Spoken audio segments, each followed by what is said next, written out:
Prezados irmãos e irmãs, sábado da 33ª semana do Tempo Comum, palavra certa na hora certa. A leitura é do primeiro livro dos Macabeus, o capítulo 6, de 1 a 13. O salmo é o 9a,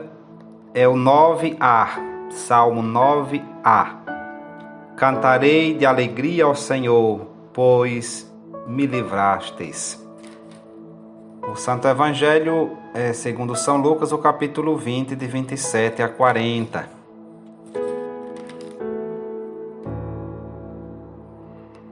Esta leitura é permeada pela palavra angústia. É o que está presente com mais expressividade neste texto, que apresenta a conclusão da vida deste rei tirano, Antíoco IV Epifânio.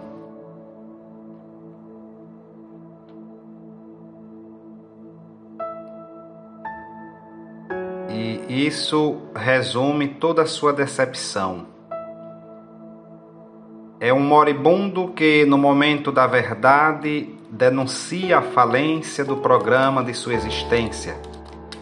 Todas as obras feitas sem amor, com maior ou menor violência, permanecem vazias.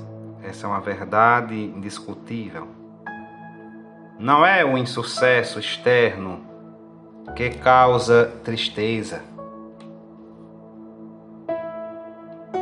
Também a vida de Jesus conheceu o insucesso.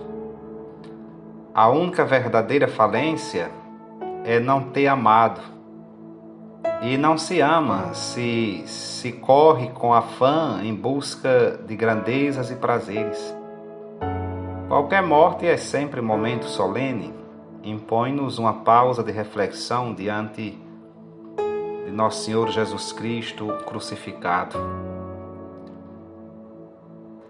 A morte separa sem possibilidade de confusão o que é verdade do que é falso. O momento culminante da vida, mais importante do que o próprio nascimento, de que não estávamos conscientes. A nossa vida é suficientemente longa para nos prepararmos para a morte.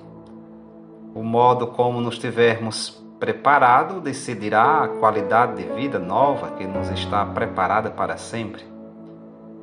Toda a história dos Macabeus mostra a seu modo com a tardia tomada de consciência de Antíoco IV.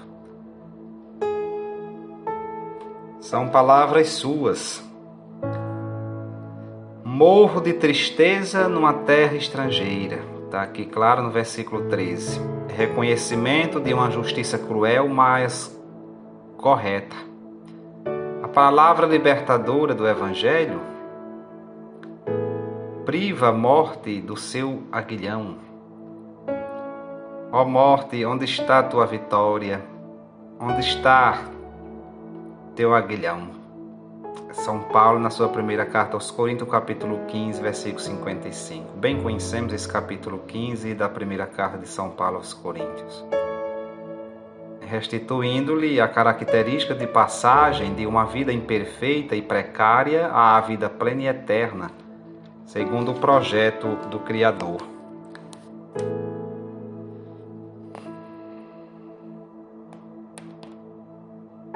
Antíoco IV se encontra em terra estrangeira, está na Pérsia. É o começo do fim. Desbaratado e perseguido em terra estranha, ouve o rei a notícia da derrota de seu exército lá na Judéia, com a demolição do altar de Júpiter por ele erguido no templo. Morre pouco depois, por volta de 164 a.C.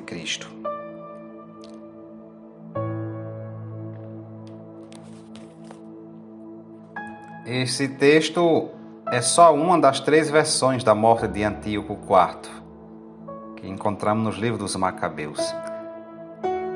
As outras 2 encontram-se no segundo livro dos Macabeus, o capítulo 1, de 11 a 17, e o capítulo 9, de 1 a 29. Essa versão aqui interpreta a morte do tirano como manifestação do juízo de Deus. Começa por apontar a avidez com que vai à conquista da cidade, certo de que realizará os seus intentos. Mas tal não sucedeu. Dirigiu-se para esta cidade com o propósito de a tomar e saquear, mas não pôde, porque os habitantes estavam prevenidos. Seguem-se outras más notícias: a derrota de suas tropas na Judeia, a destruição dos ídolos pelos israelitas e a fortificação do santuário. A derrota atinge o rei como uma doença. O versículo 8 explica isso. Antíoco IV Epifânio, que personifica o mal, é fisicamente anulado de tal modo que não consegue levar a termo os seus maus projetos. Vendo-se às portas da morte, toma consciência dos seus crimes e do castigo que merece.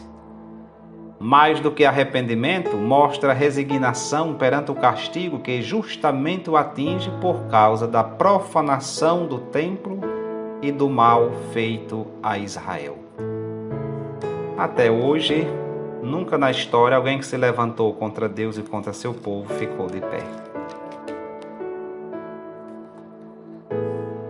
O Santo Evangelho é todo permeado por uma pergunta que parte daquele partido político chamado Saduceus, partido esse que fazia parte do Sinédrio, integrava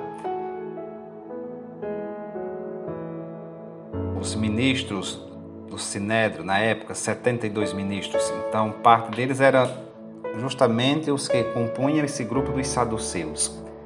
Os saduceus que não acreditavam na ressurreição. Eles, inclusive, viviam em prática aquela lei antiga de Moisés, chamada Levirato. Lei esta que, por conta do materialismo, obrigava o cunhado a casar com a cunhada viúva, porque a mulher não tinha direito nenhum de posse, não podia jamais ficar com nenhuma herança. Então, ficando viúva, o irmão do seu falecido esposo teria que casar com ela. Eles não acreditavam na ressurreição. Daí essa pergunta que eles fazem a Jesus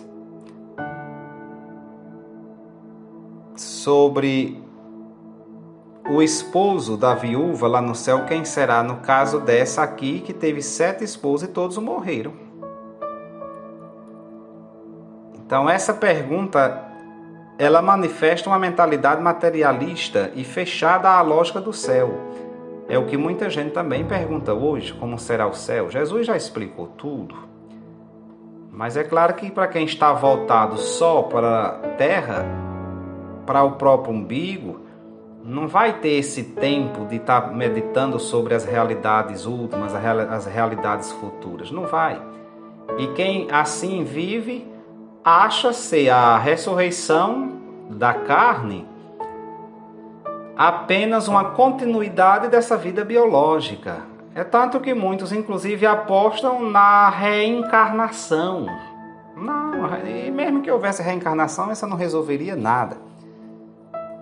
Ainda bem que o núcleo da nossa fé é justamente a paixão, morte e ressurreição de Jesus. Ainda bem. Nós não imaginávamos como seríamos aqui. Aliás, nós nem sabíamos que já éramos. E passamos a existir graças à bondade de Deus. Não sabíamos como seria aqui. E, inclusive, até nos apegamos demais a essa vida passageira. E pouco meditamos, refletimos no que Jesus diz de como será lá. Então, o que Jesus diz, com muita clareza, é que lá nós assumiremos uma nova forma de vida. Lá não será uma sucessão, não, dessa vida aqui, não. É uma nova forma de vida que supera toda materialidade. A vida depois da morte será algo de completamente novo e inesperado. Então, não se trata de levar ou não a mulher para outra vida. Jesus fala de imortalidade, coisa que não podemos experimentar desde já e que deve ser considerada um dom precioso da vontade divina. Quando alguém encerra o seu capítulo terreno com toda a serenidade da luz que buscava, então seu funeral geralmente é como que uma festa, pois todos que o cercam sabem que essa pessoa se encontra não com o Deus dos mortos, mas dos vivos. Ela é quem vive verdadeira e plenamente. Os outros se preparam. Sabem que a morte não fecha, mas abre a porta.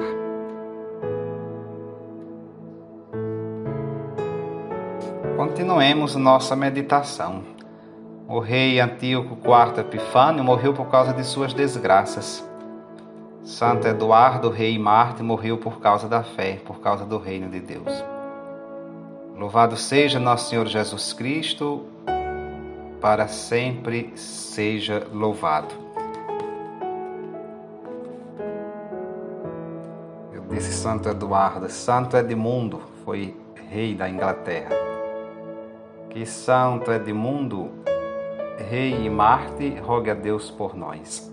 Louvado seja nosso Senhor Jesus Cristo, para sempre seja louvado.